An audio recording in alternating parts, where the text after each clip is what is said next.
Labadiena. Ignalinos atominės elektrinės nepriklausoma profsąjunga kaip darbuotojų atstovai prašo gerbiamo prezidento, gerbiamų Seimo narių, premjero, vyriausybės atstovų įsiterpti pagal savo kompetenciją ir padėti išspręsti situaciją Lietuvos strateginiame objekte Ignalinos atominė elektrinė dėl įmonės valdymo. O būtent norėtume pranešti ir paprašyti pagalbos dėl valstybės lėšų panaudojimo racionalumo, išmokant tūkstantinius vienkartinius priedus nedideliai grupiai tiesiogiai įmonės vadovai pavaldiems vadovams ir stabdant fiktyvius organizacinius struktūros pakeitimus. Taigi, šių metų kovo mėnesį iš Lietuvos valstybės biudžeto buvo panaudota apie 262 tūkstančius eurų, išmokant 19 čia aukščiausio lygio vadovams, įmonės vadovo sprendimu suderinus su valdyba. Tai sudarė apie 13,5 tūkstančių eurų kiekvienam išimtinai iš Lietuvos valstybės biudžeto. Pažymėtina, kad 2024 metais paprasti įmonės darbuotojai vykdydami planą ir dirbdami radiacijos sąlygomis gavo apšvitos dozę 30% didesnį nei įprasta.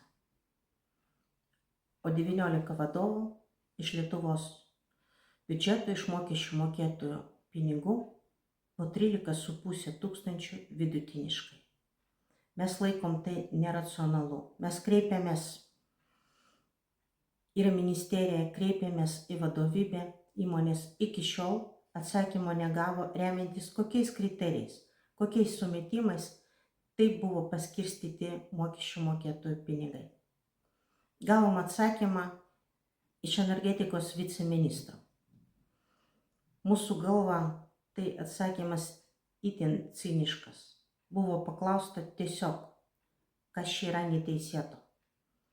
Kalbam ne tik apie teisėtumo traktavimą, bet kalbam apie tai, kad kol Lietuva ieško galimybių, kur galima sutaupyti per visas sritis, energetikos ministerijoje pavaldžioj įmonėje mūsų manymu švaistoma lėšomis.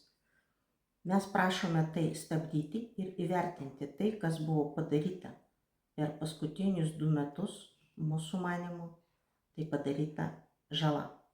Maža to, negavus darbuotojams ir profsąjungai atsakymų į šitą klausimą, birželio mėnesį buvo patvirtinta nauja skatinimo schema jau 35 vadovams ir planuojama ją įgyvendinti, tai yra išmokėti vėl vienkartinius priedus jau kitais metais ir iš Lietuvos biudžeto.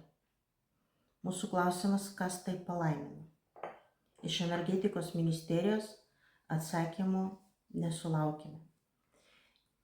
Įmonės vadovybė konsultacijų, kurių mes inicijavom pagal darbo kodeksą ir kolektyvinę sutartį, atsisakoma.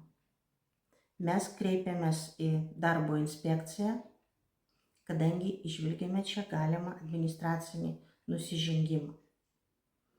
Mes laikome, kad šita situacija nėra kolektyvinio ginčo objektas, tai būtų neteisinga darbuotojų atžvilgiu, bet įmonės vadovybės administracinė atsakomybė. Todėl mes tikimės iš darbo inspekcijos, kad tą situaciją išnagrinės. Struktūriniai pokyčiai. Liepos mėnesį vyko konsultacijos dėl planuojamų įmonės organizacinės struktūros pakeitimų. Konsultacijoms su profesinė sąjunga, su darbuotojų atstovais buvo pasamdyta ne pati pigiausia advokatų kontora. Galų gale įmonė vienašališkai ir nesavalaikiai, ką mes ir pažymėjom protokole, nutraukė konsultacijas. profesiniai sąjungai nebuvo suteikta visa reikiama informacija, kuri buvo svarbi mums priimti sprendimus ir pateikti pasiūlymus atstovaujant darbuotojus. Mūsų galimybės ir teisės buvo apribotos. Mes pakartotinai užklausėme įmonės informacijos, atsakymo taip ir negavom. Mes manome, kad planuojami įmonės struktūros pakeitimai nėra realūs, jie yra fiktyvūs. Tai suponuoja tai, kad dar nepatvirtinus ir nepradėjus įgyvendinti struktūrinius pokyčius, kadangi visos procedūros dar nepraeitos, su reguliatoriumi nesuderinta, valdybai nepatvirtinta, tačiau jau skelbiamas išorinės atrankos į tas pozicijas, kurias galėtų užimti darbuotojai, kuriem manytina bus įteikti atleidimo lapeliai, įspėjimai apie darbo sutarties nutraukimus. Tai inžinieriai, tai specialistai su darbu su dokumentais. Mes išvelgėme tame siekį tiesiog susidoroti su kvalifikuotais ilgamečiais specialistais. Per paskutinius 2 metus jų jau prarasta nemažai. Ir mes tai išvelgiam grėsmę branduoliniai ir radiaciniai saugai. Ir tai suponuoja nerealius, bet fiktyvius struktūrinius pokyčius. Mes prašome tai stabdyti ir įvertinti tai, kas buvo padaryta įmonės valdymo organų jau. Taip pat mes siūloma atidėti struktūrinius pokyčius, kadangi tai gali neigiamai atsiliepti, kalbant apie sekančią finansinę perspektyvą. Tai, kas jau padaryta per 2 metus, mes laikome žala. Įmonė neteko specialistų. Ir tą tendenciją mes laikome reikia stabdyti. Taip pat mes raginame tiek įmonę, tiek ministeriją, energetikos ministeriją neatsiverti tylos sieną, neignoruoti profesinės sąjungos kaip darbuotojo atstovo nuomonę, dalintis informaciją atvirai.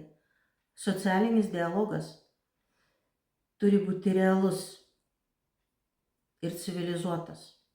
Čia ne vieta daryti profsąjungai spaudimą, grasinti arba kitais būdais kištis į mūsų vidinius reikalus.